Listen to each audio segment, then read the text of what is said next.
Hi guys, welcome back to the channel. तो आज हम कंपेयर करने वाले हैं वैगन आर, टाटा पंच और ऑल्टो को।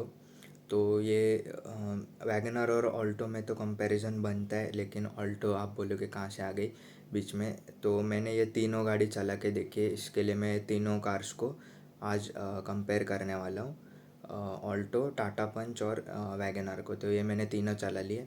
वैगन आर, ऑल्टो तो मेरे पास है, आपको पता है, लेकिन ये बहुत पुराना जनरेशन है, 2013 का मॉडल है। तो ये ऑल्टो का शायद से थर्ड जनरेशन है, जो भी है थर्ड जनरेशन है शायद से, या फिर सेकंड जनरेशन है। लेकिन ये वाला मिड वाला जो जनरेशन है ना, 2013 वाला, ये भी अच्छा था। लेकिन ऑल्टो का जो फर्स्ट जनरेशन था वो बेस्ट था, क्योंकि 800 जो है डिसकंटिन्यू हो चुकी थी, और 800 डिसकंटिन्यू होके फिर ऑल्टो 800 आई थी। पहले मारुति 800 था सिर्फ, फिर ऑल्टो 800 हो गया। तो ये बेस्ट था फर्स्ट जनरेशन, क्योंकि 800 डिसकंटिन्यू हो गई थी, फिर उसके रिप्लेस करके ये एक ही गाड़ी थी। और 800 तो सबको पता है कि कितनी फेमस गाड़ी थी, सचिन तेंदुलकर के पास थी उस ज़माने में, सेलिब्रिटी कार थी ये। क्योंकि इंडिया में पैसेंजर व्हीकल में यही कार थी तभी। BMW वगैरह का क्रेज़ जितना नहीं था, उतना 800 का क्रेज़ था इंडिया में। और इसका क्रेज़ कभी ख़त्म ही नहीं होने वाला है, अभी भी लोग चलाते हैं 800, जिनके पास है मॉडिफाई वगैरह करके, जिन्होंने अच्छे कंडीशन में रखी है। तो ये एक बेस्ट कार थी उस टाइम की, और अभी भी है ये, जिनके पास है, मतलब जेम ऑफ अ कार है ये।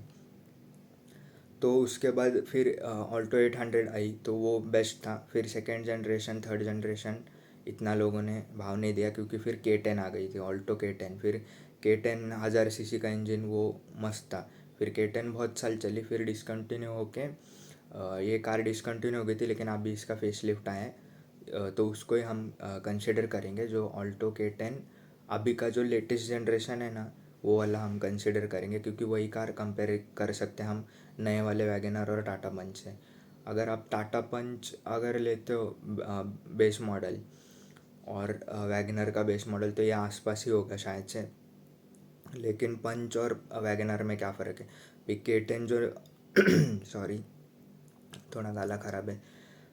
तो K10 जो लेटेस्ट वाली जनरेशन है, उसमें मैं बैठ के तो नहीं देखा हूँ, लेकिन उसका स्पेस वगैरह सब बढ़ चुका है। तो वो ऑलमोस्ट अपने टियागो के डायमेंशंस तक आ चुकी है कार, जो लेटेस्ट वाली ऑल्टो है। तो वो कंसिडर की जा सकती है। इस प्राइस रेंज में आपके 2 लाख बच जाएंगे। आई थिंक वो 2 लाख सस्ती है। On road base model Alto K10 का 6 लैक्स तक आ जाना चाहिए, और टाटा पंच का बेस मॉडल 8 लैक्स तक आ जाना चाहिए, और वैगन आर का भी 8 लैक्स के आसपास ही है। तो वैगन आर चला ही मैंने, तो वैगन आर कैसी लगी? तो वैगन आर क्यों खरीदते लोग, ये मुझे समझ आ गया। वैगन आर चलाते ही, वैगन आर में मैं पीछे की सीट पे भी बैठा हूँ, और ये लेटेस्ट जनरेशन की बात कर रहा हूँ मैं, वैगन आर की 2019 के बाद वाला, जो अभी लेटेस्ट चल रहा है। 2019 में फेसलिफ्ट आया था वैगन आर का, तो वो वाला जनरेशन बात कर रहा हूँ। तो वो मैंने जो वैगन आर चली, वो शायद से 2020 वाली थी, CNG वैगन आर। तो CNG वैगन आर होने के बावजूद, मतलब उसमें जो पावर था, जो पिकअप था, और पीछे भी जो स्पेस है, CNG होने के बाद भी आप बैग वगैरह रख सकते हो डिक्की का, जाने दो CNG गाड़ी में। हाँ, ये तीनों कार्स में सिर्फ ऑल्टो मेरी जो है वो पेट्रोल है। बाकी टाटा पंच भी मैंने CNG में चलाई है, और वैगन आर भी CNG में। लेकिन वैगन आर में जो खासियत है, स्पेस, वैगन आर में सबसे ज़्यादा है। टाटा पंच और ऑल्टो से देखोगे तो वैगन आर सबसे ज़्यादा स्पेशियस है, सबसे ज़्यादा एयरी लगती है गाड़ी अंदर से। क्लॉस्ट्रोफोबिक नहीं होता आपको, मतलब वॉमिटिंग जैसा, दम घुटने जैसा नहीं होगा। वैगन आर में सबसे ज़्यादा आपको स्पेस मिलेगा, और अच्छी कार है वो अंदर से। लेकिन बैठते ही आपको लगेगा कि कोई हल्की गाड़ी में आप बैठे हो, क्योंकि टाटा पंच मैंने फिर बैठ के देखा, तो टाटा पंच में आपको लगता है कि कोई सॉलिड चीज़ के अंदर आप बैठे हो, बहुत ज़्यादा सॉलिड चीज़ है। तो वैगन आर का स्टार्ट करेंगे कि चलाने में कैसी थी। तो ये गाड़ी क्यों खरीदते लोग? क्योंकि ये चलाने में बहुत ही, मतलब इसका स्टेयरिंग इतना ईजी और लाइट था ना, मतलब बेस्ट स्टेयरिंग लगा है मुझे वैगन आर का। अगर आपको हैवी लाइट वेट चीज़ें पसंद है, हैवी चीज़ें नहीं पसंद है, और किसी को भी, मतलब एक टाइम पे वो स्टेयरिंग में जो हैवीनेस होती है ना, वो हाईवे पे ठीक है, लेकिन जब सिटी में आप चलाते हो ना, तो वो इरिटेट होने लगते हैं कि इतना क्यों हैवी दे दिया है स्टेयरिंग करके। लो स्पीड्स में या सिटी में तो स्टेयरिंग लाइट होना चाहिए, फिर हाईवे पे हैवी हो जाए वो बात अलग है। तो वैगनार चलाने में अच्छी है, इजी है, स्टेयरिंग इसका अच्छा है, क्लच ब्रेक इसके सारे स्मूथ है। और गाड़ी सीएनजी में होने के बावजूद आपको कुछ भी फ़र्क पता नहीं चलेगा कि ये सीएनजी में चल रही है। सीएनजी में भी पेट्रोल जैसी चलती है ये गाड़ी। तो बात करें थे फिर टाटा पंच की। तो टाटा पंच एकदम ही ऑपोजिट गाड़ी है वैगनार के।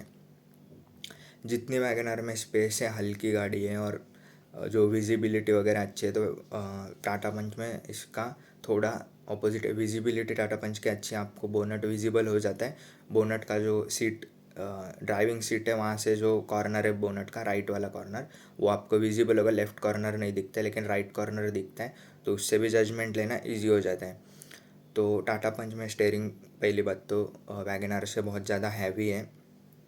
और टाटा पंच सीएनजी में भी आपको इतना फ़र्क नहीं पता चलेगा, लेकिन फ़र्क पता चलेगा, इतना नहीं पता चलेगा। वैगनर में बिल्कुल भी गाड़ी समझ नहीं आती कि पेट्रोल पे चल रही है या सीएनजी पे चल रही है, लेकिन टाटा पंच में पता चलता है कि फर्स्ट टाइम चलाओगे ना टाटा पंच सीएनजी में नहीं पता चलेगा। लेकिन ये दोनों गाड़ी मैंने चला चुकी, इसके लिए थोड़ी सीएनजी में गाड़ी आपको अंडर पावर लगेगी टाटा पंच, लेकिन पेट्रोल में फिर अच्छा पावर है इसका। लेकिन सीएनजी में भी कोई दिक्कत नहीं थी। माउंटेन पे चलाई थी, माउंटेन ही बोल रहा हूँ मैं, हिल पे चलाया था मैंने।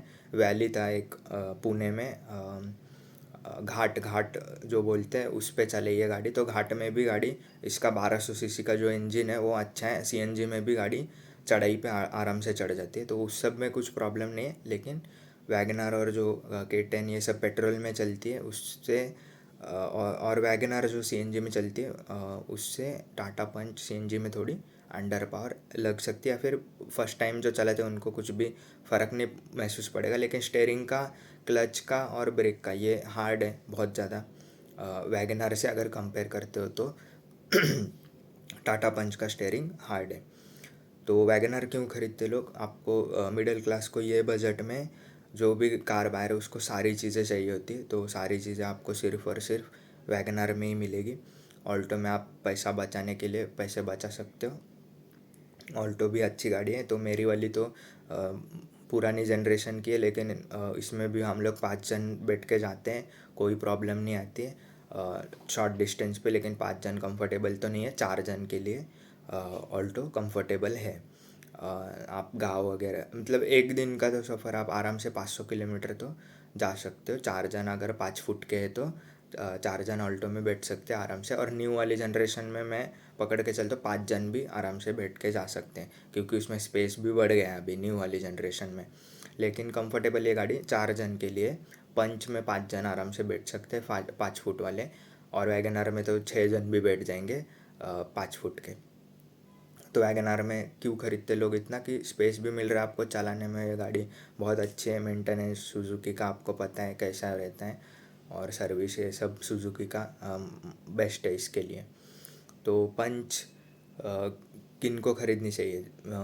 जिनको टफ़ गाड़ी चाहिए उनके लिए पंच है। जिनको स्टेयरिंग लाइट नहीं पसंद, हैवी स्टेयरिंग चाहिए, उनके लिए पंच अच्छी है। लेकिन ओवरऑल इस प्राइस रेंज में अगर आपको सारी चीज़ें चाहिए, स्पेस वगैरह सब देखते हो, तो वैगनर इसलिए बेस्ट गाड़ी है। और ये गाड़ी हर मंथ में फर्स्ट पे होती है, सेकंड पे जाएगी, थर्ड पे जाएगी, फोर्थ पे, लेकिन वैगनर जो है वो वापस से आ जाती है, क्योंकि परफेक्ट प्रोडक्ट बनाया है सुजुकी ने इस प्राइस रेंज में।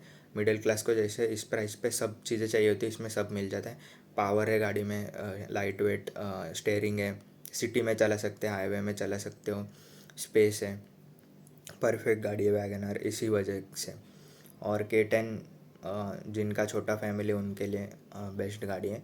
आज भी आप K10 ले सकते हो, 2 लाख आपका, 1 लाख 2 लाख बच जाएगा आराम से। टाटा पंच और वैगनर लेने से अच्छा है K10 भी कंसिडर किया जा सकता है, और पंच भी कंसिडर किया जा सकता है अगर हाईवे रनिंग ज़्यादा है तो। क्योंकि हाईवे में फिर स्टेयरिंग का इतना काम नहीं होता है, ज़्यादा मैन्यूवर नहीं करना होता है इसके लिए। तो हाईवे, सिर्फ हाईवे रनिंग है तो पंच कंसिडर किया जा सकता है। और माइलेज की बात आप सबको पता है, बोलने की भी ज़रूरत नहीं है। सबसे ज़्यादा माइलेज K10 में मिलेगा, फिर वैगनर में, और फिर पंच में। तो पंच में सीएनजी में जो माइलेज मिलता है ना, वो वैगनर में पेट्रोल में मिलेगा।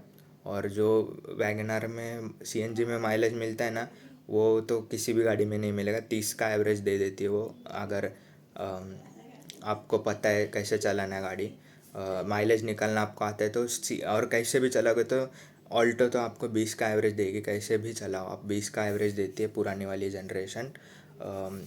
K10 पेट्रोल में 20 का एवरेज देती है, और सीएनजी का एवरेज तो K10 में 33 बताते ही है, 33 पर केजी। लेकिन इतना तो नहीं होगा, लेकिन कैसे भी गाड़ी चलाते हो माइलेज ही माइलेज चाहिए, तो K10 माइलेज का किंग है। और दूसरा आपका वैगनार, और सबसे कम माइलेज ऑब्वियसली टाटा पंच, क्योंकि वेट भी देखना पड़ेगा तो हाईवे के लिए बेस्ट है। लेकिन टाटा पंच बहुत मजबूत गाड़ी है, और आपको मतलब फील होता है वो गाड़ी में बैठने के बाद ही। और हाईवे पे ये सब स्टेबिलिटी बहुत ज़्यादा है। इन शॉर्ट टाटा पंच में स्टेबिलिटी अच्छी मिलती है आपको K10 और वैगनार के मुकाबले। लेकिन टाटा की कार्स ख़रीदना आपको पता है कैसा एक्सपीरियंस है, मेरा एक्सपीरियंस आपको पता है। बुकिंग अमाउंट मेरा फंस चुका है, अभी तक मिला नहीं है।